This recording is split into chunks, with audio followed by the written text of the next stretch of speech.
بسم اللہ الرحمن الرحیم۔ عزیز پاکستانیوں، خاص طور پہ ملتان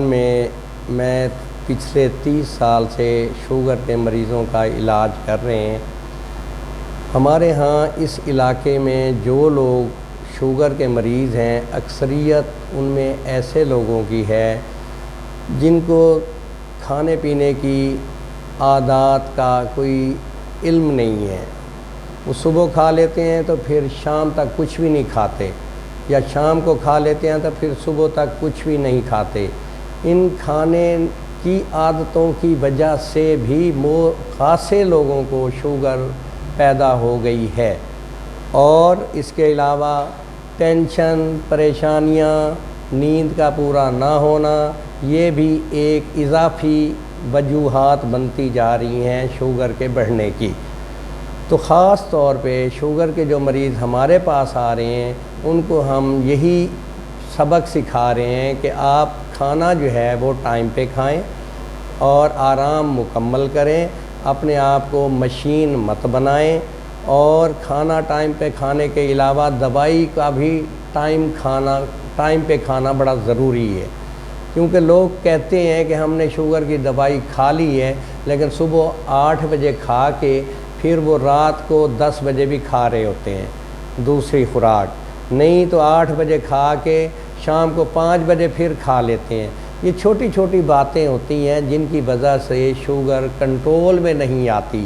اور جب کنٹرول میں نہیں آتی وہ ذہنی طور پہ تو بالکل خوش ہوتے ہیں کہ ہم شوگر کا علاج کر رہے ہیں، لیکن اندرون خانہ ان کا حساب صحیح نہیں چل رہا ہوتا، جس کی وجہ سے شوگر کنٹرول نہیں ہوتی، پھر وہ پیچیدگیاں ان میں پیدا ہونا شروع ہو جاتی ہیں۔ شوگر کوئی جراثیم نہیں ہے جو کھا جاتا ہے، شوگر ایک ایسی مرض ہے جو ہماری مشینری کو خراب کر دیتی ہے، اور خراب ہونے والی مشینری ہماری سب سے زیادہ وہ گردے ہیں،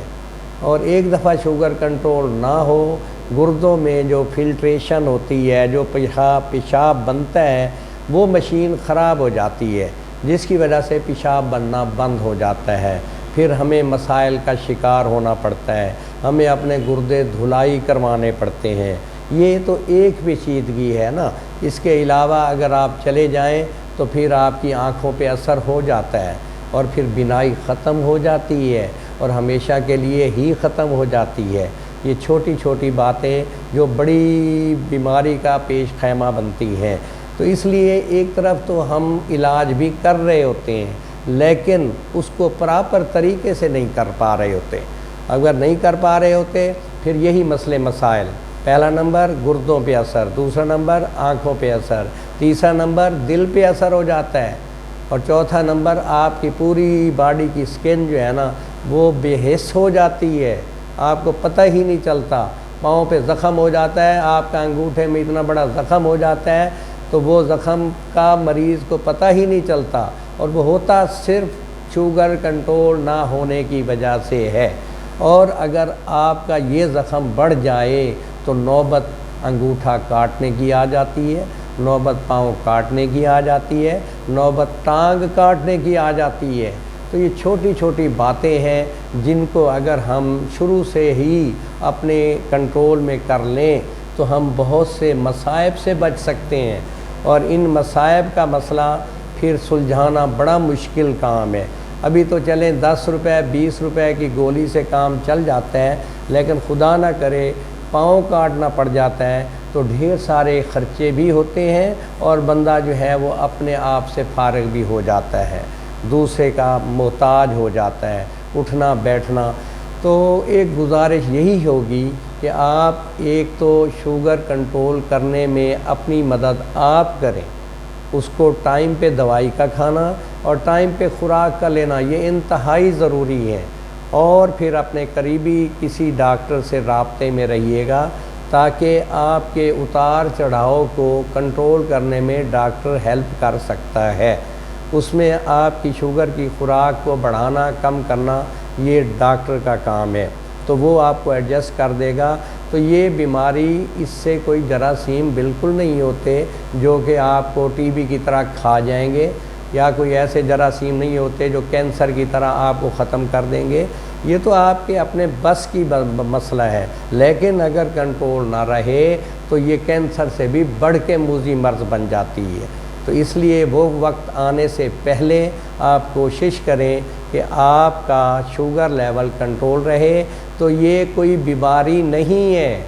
اگر آپ کی شوگر کنٹرول رہتی ہے تو آپ عام آدمی کی طرح اپنی زندگی بسر کر سکتے ہیں، اور یہ اپنا لیبل ہٹا سکتے ہیں آپ کے مجھے شوگر ہے، اور مت بتائیے لوگوں کو، ہر ایک کو، ہر دوست کو، ہر جار کو کہ مجھے شوگر ہو گئی ہے،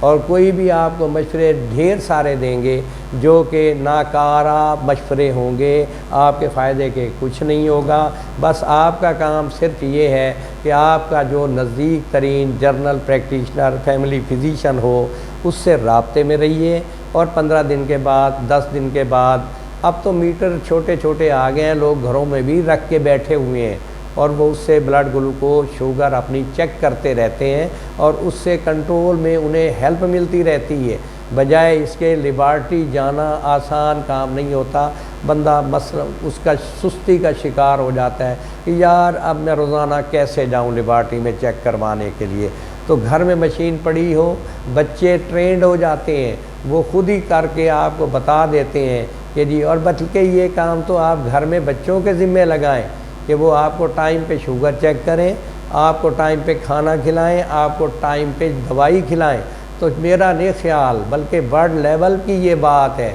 کہ اگر شوگر کنٹرول رہتی ہے تو آپ کسی عام نارمل بندے سے کم نہیں ہیں، آپ کی زندگی اسی طرح ہی گزرے گی۔ نہیں اگر کنٹرول شوگر تو آپ 100 مصائب کا شکار ہو جائیں گے، اور وہ مصائب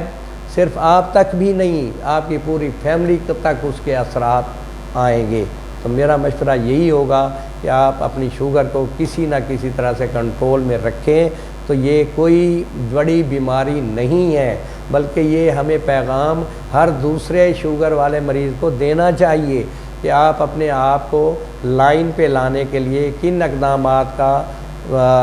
اقدامات کی پیروی کریں تاکہ آپ کو آگے آنے والے وقت کی پیچیدگیوں سے بچایا جا سکے، اور اس میں آپ کی بھی مصلحت ہے، آپ کی فیملی کی بھی مصلحت ہے، آپ کے ملک کی بھی مصلحت ہے اس میں۔ خدا حافظ۔